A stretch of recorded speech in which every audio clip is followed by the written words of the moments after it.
अब तक मुझे सिखाया गया था कि कोई भी अजनबी पुरुष मुझे छू नहीं सकता।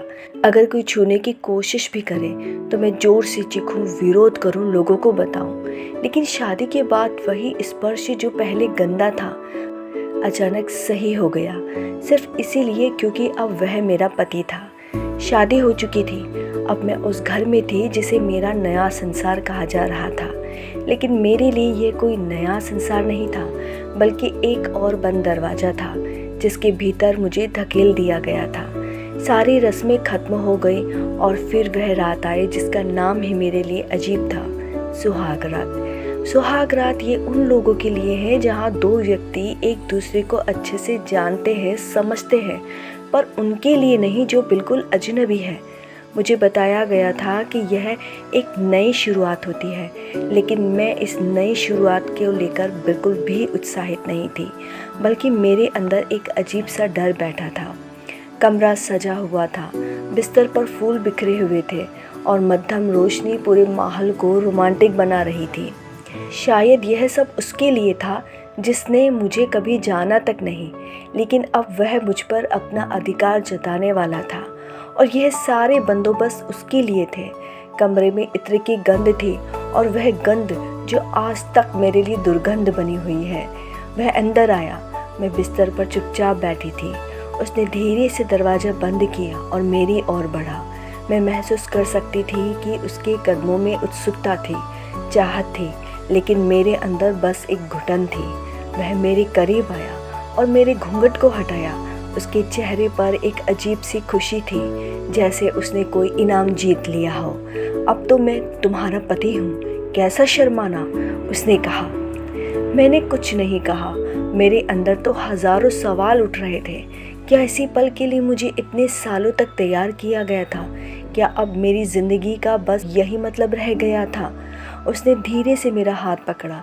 बचपन से यही सिखाया गया था कि अगर कोई लड़का तुम्हें छूने की कोशिश करे तो तुरंत विरोध करे।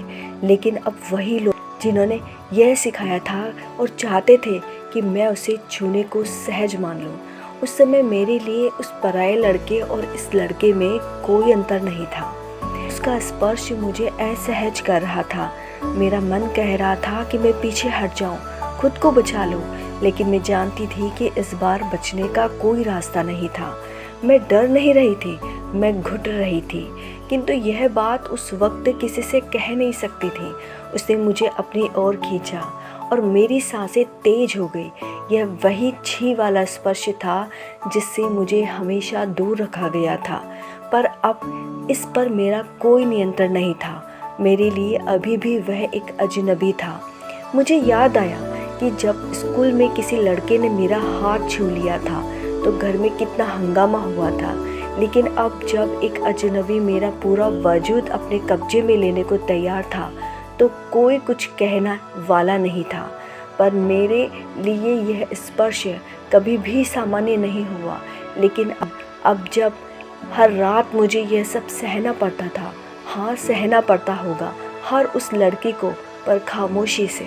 मैंने हिम्मत जुटाकर कहा, मुझे अच्छा नहीं लग रहा। उसने हंसते हुए कहा, धीरे धीरे आदत हो जाएगी। आदत? क्या सच में लड़कियां सिर्फ इस आदत को अपनाने के लिए ही जीती हैं? क्या शादी के बाद उसकी मर्जी का कोई वजूद नहीं रहता? क्या छी वाला स्पर्श सिर्फ इसीलिए सही हो जाता है क्योंकि अब उसका नाम पति का अधिकार हो गया है? शादी की आड़ में यह कौन सा रिवाज है? विवाह एक पवित्र रस्म है, किंतु इसका तो वजूद ही बदल कर रख दिया। उस रात मेरे शरीर ने साथ दिया, लेकिन मेरी आत्मा रोती रही। दुनिया लड़कियों को सिखाती है कि शादी के बाद सब बदल जाता है, लेकिन हकीकत यह है कि सिर्फ रिश्तों के नाम बदलते हैं पर उनकी पीड़ा वही रहती है। मुझे ये समझ नहीं आता कि जब मैं छोटी थी तो मेरे परिवार को मेरी सुरक्षा की इतनी चिंता थी, लेकिन अब जब मैं खुद को असुरक्षित महसूस कर रही थी तो कोई मेरे लिए खड़ा क्यों नहीं हुआ? क्यों एक लड़की के शरीर पर हक जताने का अधिकार बस रिश्तों के बदलने से बदल जाता है?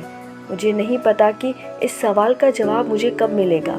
शायद जब कोई मेरी तरह अपनी कहानी सुनाने आएगी, या शायद तब जब लोग समझेंगे कि छी वाला स्पर्श शादी के बाद भी बदलता नहीं है।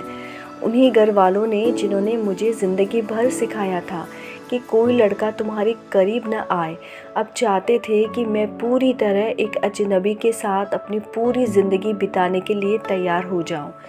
छी वाला स्पर्श नाम बदल गया पर सोच वही रही।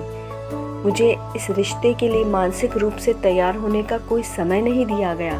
बस ये कहा गया कि शादी के बाद सब ठीक हो जाएगा। लेकिन क्या सच में? क्या शादी का बंधन लगते ही मेरा मन एकदम से बदल जाएगा? शायद इस सवाल का जवाब किसी के पास नहीं था, या शायद किसी ने इस पर कभी सोचा ही नहीं। लेकिन शादी के बाद तब वही स्पर्श अचानक प्यार बन जाता है, तब वही करीब आना पति का अधिकार कहलाता है। तो क्या यह नियम सिर्फ तब तक लागू था जब तक मैं किसी और के घर की बेटी थी, और अब जब मैं किसी की पत्नी बन चुकी थी तो मेरा शरीर उसकी संपत्ति बन गया था? इस सवाल का जवाब कोई नहीं देना चाहता। अगर मैं यह सवाल करती तो लोग हंस देते। कोई कहता ये कैसी बातें कर रही हो, कोई कहता ऐसी चीज़ें सोची नहीं जाती हैं, बस स्वीकार की जाती है और समय के साथ सब सही हो जाता है, या यूँ कहें कि समय के साथ आदत बन जाती है। लेकिन शादी के बाद वही डर समर्पण बन जाता है। यह सोच कब बदलेगी? लोग कहते हैं कि समय के साथ लड़कियां खुद को ढाल लेती हैं, पर क्या ढालना ही एकमात्र विकल्प है?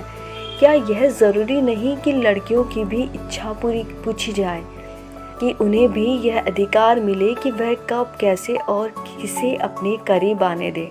शायद इन सवालों के जवाब कभी कोई न दे पाए, या शायद जो जानते हैं वे इन्हें कहने की हिम्मत नहीं जुटा पाते। इसीलिए ये सवाल दिल में ही दफन रह जाते हैं। और लड़कियां भी।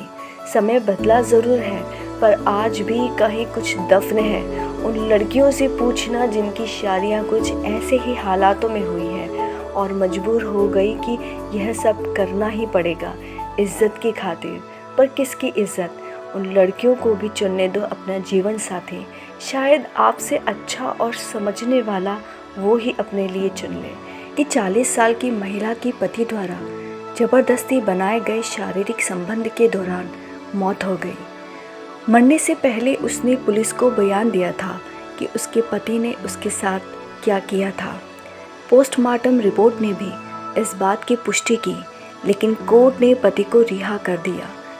आज भी यह सोच हावी है कि पति को पत्नी पर पूर्ण अधिकार है, चाहे वे इसे मनवाने के लिए किसी भी हद तक चला जाए।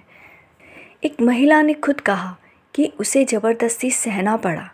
उसकी पोस्टमार्टम रिपोर्ट भी इस अमानवीयता की गवाही दे रही थी। फिर भी आरोपी पति को सज़ा नहीं मिली।